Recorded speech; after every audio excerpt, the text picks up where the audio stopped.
Good evening, everybody. Let me hear you say it. Good evening. Thank you. Hello, Toastmasters. Hello. And guests. Curiosity. This built-in feature inside our minds that drives us to know whatever is around us. This incessant bug that keeps nagging that we ask question after question. And with question upon question, we come to answers, and sometimes we wake up answers. And our minds kept on extending this analogy until we made the transition from physics onto metaphysics. That which comes after physics. And it is at this point at which we ask ourselves. It is at this point when we trace the physical to its deepest roots and we hit the dead end, known as the question, what is the meaning of life? Imam Ali, peace be upon him, said, life is nothing but 6 things. Food, drink, things you wear, things you ride, perfume, and marriage. We're going to look through these one by one and trace them back to their roots.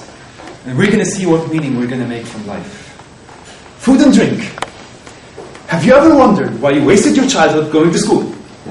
Or why you wake up at 7 o'clock in the morning just to go to that 8 o'clock class given by that Aisha professor who hates you? Well, to make a living, of course. We all know that. And I guess that's what Dr. Aisha is worth. But consider this. Why do you need to make a living? Because you need to eat. To live, we need food. And you can't get food without that smelly green piece of paper known as the Lebanese lira. Am I right?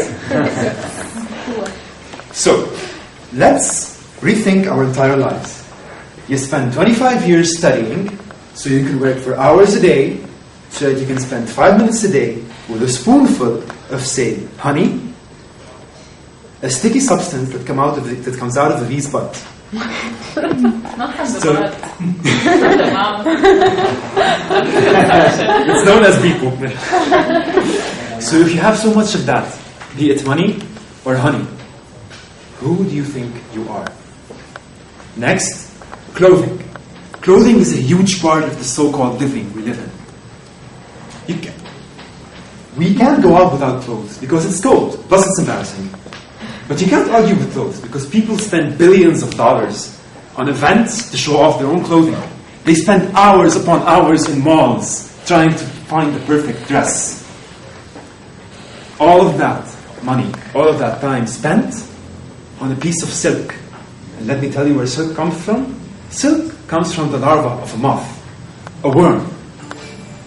So you're spending your life on something a worm spat out. Next, we go to things we ride. So you have a red hat Ferrari or an epic black Porsche, and you roam the streets of Lebanon taking pride in the musical squeaky noises you make while making your way through the wonderful twists and turns we have in our beautiful roads. Sarcasm, of course. And you brag in class about how quick you get because of your fast car. And you tell your friends how much you love your wonderful chunk of metal. Your car is just a chunk of metal. And one day, when you think everything's going alright, and you're texting your friend on the phone, on that highway, and BAM! Exactly. You're dead.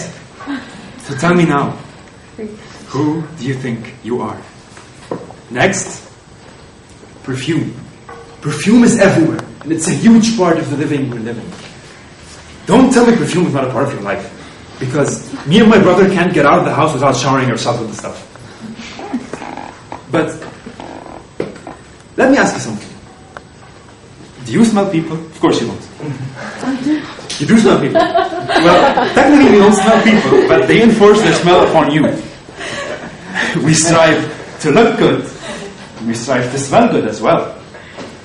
But let's take one of the priciest, most expensive Arabic perfumes. Musk.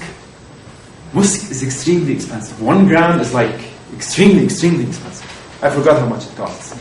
But basically, where does musk come from? It comes from the belly of a deer. So you smell like a deer. And tell me again, who do you think you are? Finally, we come to marriage. I want to get married. Yeah, I know you do too. Because nothing is more beautiful than spending your entire life with that person you like so much. And then you spend your life until they rot, and they become a stinky pile of goo that even the priciest books would cover for. I think we're getting tired for nothing here. I mean, what's the meaning of all this? Why am I giving? Why am I saying all these things? Why are you listening? Life just seems to be an ongoing cycle that has no end. A wise man once said, we go to school in order to go to university, in order to make a living, so that our kids can go to school, so that we can go to university, so they can go to university, and they can make a living, and so on, and so on, and so on, and so on, and it never really ends. But hold that thought. Let's go back to the beginning. Let's rewind to the first instant in your life. What were your first words? It was something in the likes of gaga boo boo. Complete nonsense. But we human beings are blessed with the gift of meaning. These words I'm saying are just sounds. Let's take, for example, the word wish in Arabic, which means face. I want us all to say wish over and over again very quickly. And let's see the effect. Wish. Wish. Don't think of the meaning. Wish. Eventually it becomes funny. Just a sound. But we use it every day. We assign meaning to that word. And that's what we're gifted with. But there's still something missing. What is the meaning of this life? Let's go back to the beginning of life as itself. We began with the creation of Adam. You, my dear friend, are not just flesh and bones. Because according to William James, there are two types of ways of judging something. The existential way and the spiritual way. Existentially, scientifically, you're just flesh and bones. You're nothing but organs, electrical signals. But spiritually, you mean something. That's how in the realm of metaphysics, we go to assign a value to human beings. You mean something to someone. You were created by God, and God created you for a reason. And God gave you the gift of meaning. So what meaning are you going to give life? Thank you.